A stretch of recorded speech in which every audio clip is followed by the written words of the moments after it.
په جرمني کې د افغانانو د منلو بهیر راتلونکې اونۍ بیا پیلېږي.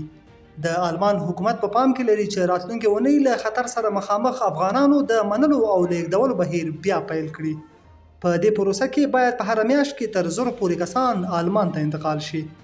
د آلمان د بهرنیو چارو وزارت ویان ویلي چې له څو میاشتو ځنډ وروسته به د افغانستان پخوانیو محلي کارکوونکو او له خطر سره مخامخ افغانانو ته د ویزو ورکولو کار د جون پر 26مه نیټه بیا پیل کړي.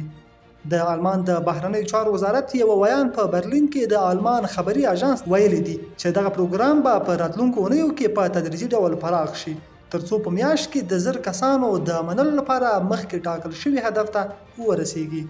هغه زیاته کړه په لومړي ګام کې به له هغو کسانو سره مرسته وشي چې د ویزو د ځنډېدو له امله مجبوره ول په پاکستان او ایران کې انتظار وباسي. له دې وروسته به د هغو کسانو پروسه پیل شي چې آلمان ته د بیولو ژمنه ورسره شوې وه. ورته مهال په آلمان کې د بې سرپرسته مهاجرو ځوانانو شمیر زیات شوی. د روان کال د مارچ میاشتې په پای کې د آلمان فدرالي حکومت د آلمان د فدرالي ادارې د منلو پروګرام په چوکاټ کې له خطر سره مخامخ افغانانو ته د ویزو ورکولو بهیر په موقت ډول ودراوه.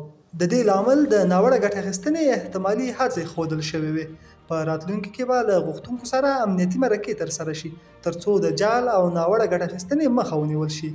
ویل شوي چې د امنیتي مرکو د ترسره کولو لپاره باید د آلمان د امنیتي څانګو پرسونل په هغو هیوادونو کې د آلمان سیاسي ماموریتونو ته واستول شي چې په پام کې نیول شوي دي.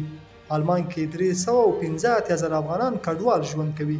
دغه کیڼ اړخه سیاستوال د بهرنیو چارو وزارت تورن کړ چې د امنیتي مرکو په ترسره کولو او د اړتیا وړ پرسونل د لیږلو له لارې جرمني ته د افغانانو د منلو په ژمنو کې ځنډ کوي.